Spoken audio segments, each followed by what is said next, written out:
Good afternoon, welcome. आज की video में अपन देखेंगे court assistance in taking evidence. In many arbitration cases a party or the tribunal may face a situation where witness refuses to appear on or third party refuses to produce a critical document. मतलब बहुत बार ऐसा हो सकता है arbitration cases के दौरान अगर कोई पार्टी या ट्रिब्यूनल कोई सिचुएशन ऐसी फेस कर रही जिसके अंदर विटनेस आने से ही मना कर रहा है, या फिर जो थर्ड पार्टी है वो डॉक्यूमेंट जो क्रिटिकल है केस से रिलेटेड वो देने में ही मना कर रहे, रिफ्यूज़ कर रहे। तो उस कंडीशन में आर्बिट्रल ट्रिब्यूनल तो एक प्राइवेट बॉडी है, वो कोर्ट जैसी उसके पास ऑथोरिटी नहीं। उसके पास it doesn't have coercive powers, जैसे power to issue contempt or arrest warrant that a regular court has. तो इसीलिए to bridge this gap section 27 of arbitration and conciliation act 1996 provides some mechanism for court assistance in taking evidence. So simple है कि arbitral tribunal एक private body है, वो उसके पास court जैसे अधिकार नहीं। इसलिए बहुत बार अगर कोई पार्टी मना करे ये कोई रिलेवेंट डॉक्यूमेंट देने से, या फिर कोई विटनेस आने को ही मना करे अपियर होने को, तो उस कंडीशन में फिर ट्रिब्यूनल या तो फिर पार्टी कोर्ट को सेक्शन 27 के तहत एप्लीकेशन डाल सकती कि हमें आपका असिस्टेंस चाहिए एविडेंस लेने में। Section 27 the procedure. The process of seeking assistance follows a specific legal rule to ensure the court only intervenes when necessary.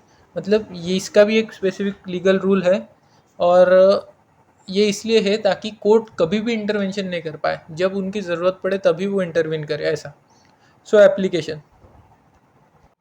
Arbitral tribunal or a party with the approval of arbitral tribunal may apply to court for assistance. मतलब या तो खुद arbitral tribunal या party with approval of arbitral tribunal court को apply कर सकते assistance के लिए। डिटेल्स कौन सी लगेंगी उनको एप्लीकेशन में? सबसे पहले तो names and addresses of parties and arbitrator, उसके बाद general nature of claim and relief sought, and evidence कौन सा चाहिए, एविडेंस टू बी ऑब्टेन। उसके अंदर नेम ऑफ विटनेसेस मेंशन करो अगर विटनेसेस अपीयरेंस के लिए चाहिए होंगे तो, या फिर अगर कोई डॉक्यूमेंट चाहिए तो उसका डिस्क्रिप्शन मेंशन करो। तो ये आपको मेंशन करना पड़ता है। Courts discretion. द कोर्ट में within its competence and according to its rule on taking evidence execute the request by ordering the evidence to be provided directly to the arbitral tribunal। मतलब court में, मतलब ये court के discretion पे है, शाल नहीं लिखा इधर, मतलब ये कंपल्शन नहीं है। कोर्ट चाहे तो हेल्प करेगा, अगर नहीं चाहे तो नहीं भी कर सकता। अगर हेल्प करता है तो वो उसके कॉम्पिटेंस के अंदर रहते हुए जो भी रूल्स है टेकिंग एविडेंस के लिए वो मद्देनज़र रखते किसी भी अथॉरिटी को आदेश देगा, ऑर्डर पास करेगा कि आप वो एविडेंस डायरेक्टली आर्बिट्रल ट्रिब्यूनल को प्रोवाइड करो, मतलब दूसरे अथॉरिटी से लेकर वगैरह, ऐसा। तो ये है एप्लीकेशन के लिए, या तो आर्बिट्रल ट्रिब्यूनल खुद या तो party with approval of arbitral tribunal. Details में name address of parties arbitrator, कौन सा क्लेम है, कौन से नेचर का क्लेम है, उसके बाद रिलीफ क्या चाहिए, उसके बाद एविडेंस कौन से चाहिए, एंड कोर्ट्स का डिस्क्रिशन, मतलब उनके मन से वो हेल्प भी कर सकते नहीं भी कर सकते, ऐसा। अगर करे तो वो फिर ऑर्डर करते दूसरे अथॉरिटी को, मतलब जो भी कोर्ट के अंदर है, कि आप उन अथॉरिटी से वो डॉक्यूमेंट लाके डायरेक्टली ट्रिब्यूनल में सबमिट करो, ऐसा। सो types of assistance provided. The court can exercise its power under CPC to assist the arbitration in following way। मतलब CPC के अकॉर्डिंग कोर्ट उसकी पावर यूज़ करता। सबसे पहले इशूइंग समन्स कर सकता, या प्रोडक्शन ऑफ डॉक्यूमेंट्स के लिए ऑर्डर कर सकता, या कमीशन अपॉइंट कर सकता। तो issuing summons, ordering a witness to appear before the tribunal to give oral testimony. मतलब जो भी विटनेस नहीं आ रहा उसको समन्स भेजा जाएगा कोर्ट द्वारा। फिर वो कोर्ट का मतलब डर लगता लोगों को, कोर्ट की ऑर्डर वगैरह आई, समन्स वगैरह आए, तो फिर वो पेश हो जाएगा ट्रिब्यूनल के अंदर उसकी ओरल टेस्टिमनी देने के लिए। Ordering a person to produce specific records, contract और इलेक्ट्रॉनिक एविडेंस। मतलब अगर कोई प्रोडक्शन ऑफ डॉक्यूमेंट की नीड पड़ी तो उस पर्सन को ऑर्डर किया जाएगा कि वो प्रोड्यूस किया जाए ट्रिब्यूनल के सामने, जो भी रिकॉर्ड्स है, कॉन्ट्रैक्ट है, इलेक्ट्रॉनिक एविडेंस हो तो। या फिर appointing a commissioner to examine witness who cannot travel or to inspect a specific property site. मतलब ऐसा एक कमिश्नर अपॉइंट करेगा जो एग्जामिन करेगा विटनेस को, जो ट्रैवल नहीं कर सकते, मतलब ट्रिब्यूनल तक नहीं पहुंच सकते, तो वो उनके पास जाके ही विटनेस करे, एग्जामिन करेंगे उनको।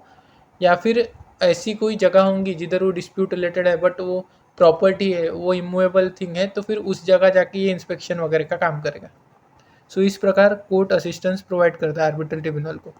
Consequences of non compliance. अगर कोई कोर्ट का आदेश नहीं मानता तो फिर क्या होता? Section 27 subsection 5 contains a sting to ensure people take the tribunal's requirement seriously.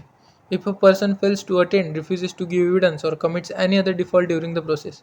मतलब सेक्शन 27 के अंदर ही सबसेक्शन 5 के अंदर एक स्टिंग बोला है उन्होंने, ये दिया गया है जो इंश्योर करता कि जो भी ट्रिब्यूनल की रिक्वायरमेंट है लोग उसको सीरियसली ले। एक बार कोर्ट ने इंटरफेयर करने के बाद अगर कोई पर्सन आता नहीं या फिर रिफ्यूज़ करता है एविडेंस देना या कमिट कोई दूसरा डिफ़ॉल्ट कमिट करता है during the process, the person will be subjected to same disadvantages, penalties and punishment by order of court as they would have been for a similar offence in a suit tried before court.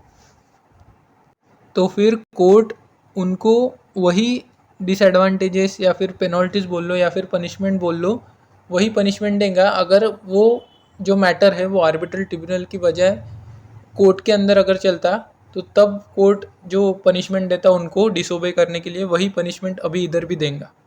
This effectively means the court can treat a person's refusal to help an arbitrator as a contempt of court. मतलब अगर कोई person refuse करता है order of court या फिर assistance के बाद भी कोर्ट के, तो वो फिर कंटेम्प्ट ऑफ कोर्ट माना जाएगा और आर्बिट्रेटर को हेल्प करेगा कोर्ट उस कंडीशंस में। Key legal principles. No direct application. A party cannot run to the court for evidence on their own. They must get the tribunal's permission first.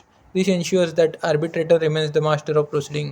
मतलब कोई party directly court के पास evidence के assistance के लिए नहीं जा सकती, उनको सबसे पहले ट्रिब्यूनल की परमिशन चाहिए होंगी। और इसी वजह से आर्बिट्रेटर को मास्टर ऑफ प्रोसीडिंग की जो पावर है, मतलब जो अथॉरिटी है कि आर्बिट्रेटर एक जज जैसा रोल है उसका, तो वो मेंटेन रहेगा। नहीं तो फिर ऐसी कोई भी पार्टी डायरेक्टली कोर्ट में जाएंगी कि हमको वो एविडेंस चाहिए, तो कोर्ट ऐसे थोड़ी ना सबकी हेल्प करते फिरेगा। Limited court role. The court doesn't decide whether the evidence is relevant or admissible.